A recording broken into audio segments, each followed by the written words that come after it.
सामीन हजरात अस्सलाम वालेकुम। झोजे समझते हैं कि शायद मैं झोजा बिरादरी का नाम झोजा खत्म कराना चाहता हूँ।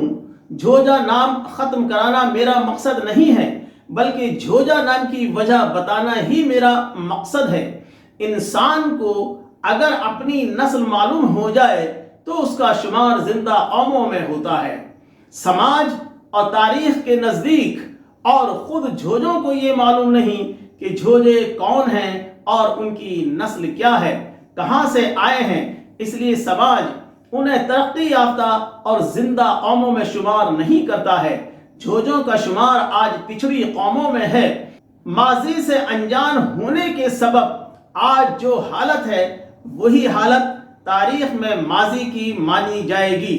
लेकिन मेरे नज़दीक चूँकि झोजों का ताल्लुक तुर्क नस्ल के मुगल कबीले से है, इसलिए वो इसके अलावा उनका ताल्लुक दुनिया के सबसे बड़े रकबे के और दुनिया के सबसे ताकतवर बादशाह मुगल नस्ल के अजीम शान शहंशाह खान आज़म खान चंगेज़ खान से है।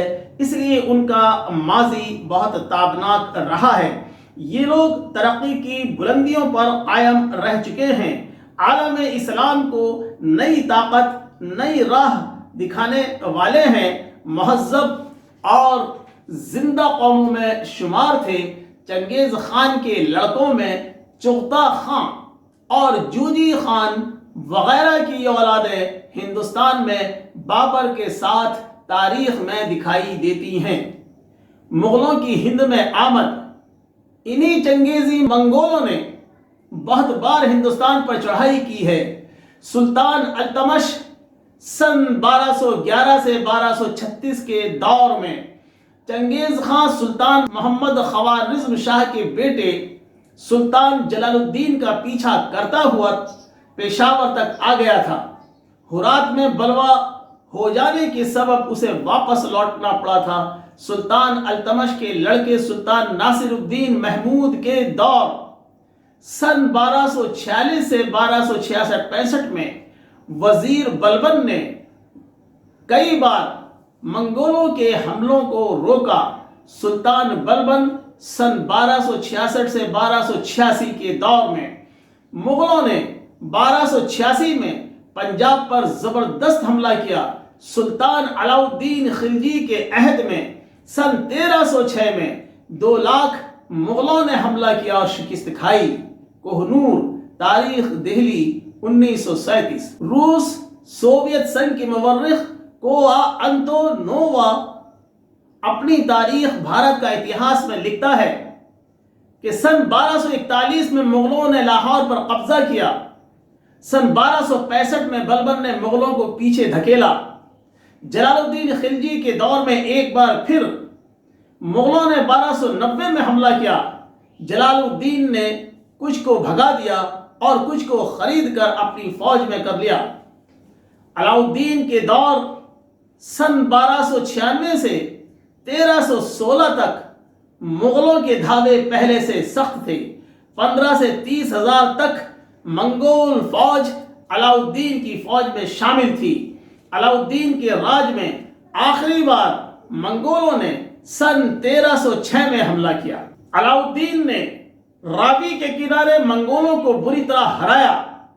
सन 1398 में अमीर तैमूर की सूरत में फिर मुगलों का हमला। सन 1526 में बाबर की सूरत में फिर मुगलों का हमला। भारत का इतिहास। सुल्तान जलालुद्दीन खिलजी 1290 और सुल्तान अलाउद्दीन खिलजी 1296 से उनकी फौज में बड़ी तादाद में मुगल भर्ती हो चुके थे। इसका मतलब यह है कि मुगल तुर्क एक तरफ तो हिंदुस्तान पर हमले कर रहे थे, दूसरी तरफ वो हिंदुस्तान में कबीलों की सूरत में आकर आबाद हो रहे थे और सलातीन हिंद की फौज में भी जगह हासिल कर लेते थे। सन 1366 से 1405 अहद तैमूर में चंगेज़ खान और उसकी औलाद का दौर खत्म हो गया था। अमीर तैमूर ने एशियाई कोचिक से अफगानिस्तान और दिल्ली तक का इलाका फतह कर लिया था। امیر تیمور کے ہندوستان فتح کے وقت بھی مغل ہندوستان آئے تھے۔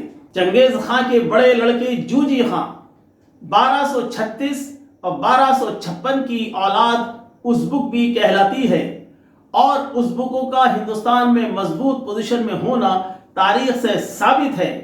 سن 1560 میں بیرم خان کے حج پر چلے جانے کے کچھ وقت بعد اکبر کے دربار میں اقتدار ازبیکوں کے ہاتھ میں آ گیا تھا۔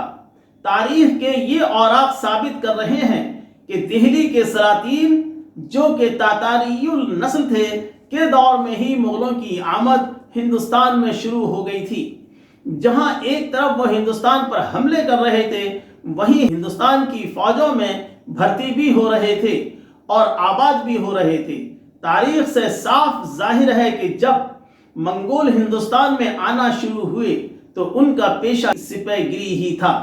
بابر کی تاریخ سے یہ بھی ثابت ہے کہ مغلوں کو ہندوستان میں بسانے کے لیے زمینیں دی گئیں۔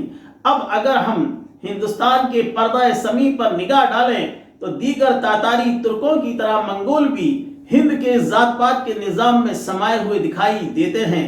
اسی لیے بابر سے بہادر شاہ ظفر تک منگولوں کے 331 سالہ دور کے باوجود مغلوں کے برسر اقتدار قبیلے کے علاوہ کوئی دوسرا مغل قبیلہ عموماً دکھائی نہیں دیتا۔ ترکی اور اردو زبان کے مشترک الفاظ ڈکشنری کے مصنف اصغر حمید انصاری ایڈوکیٹ، جو کہ 20 سال تک ترکستان کے مختلف علاقوں کی سیاحت کر چکے ہیں، نے ایک ملاقات کے دوران مجھے بتایا کہ ترکستان میں ازبکوں میں ایک قبیلہ جوجی بھی ہے جو کہ جوجی خاں کی اولاد مانا جاتا ہے۔ عوام میں انہیں جوجے کہا جاتا ہے، واحد کو جوجی اور جمع کو جوجے کہا جاتا ہے۔ اصغر حمید ایڈوکیٹ صاحب نے مزید بتایا کہ ترک لوگ لڑکی کا رشتہ لے کر لڑکے والے کے گھر خود جاتے ہیں، جس کی وجہ سے لڑکیاں وہاں بہت خوشحال ہیں۔ ایسا ہی رواج ہندوستان کے آریہ لوگوں میں ہے۔ آریوں کو ہم اس کتاب میں ترک کے بڑے لڑکے سمیع کی اولاد ثابت کر چکے ہیں۔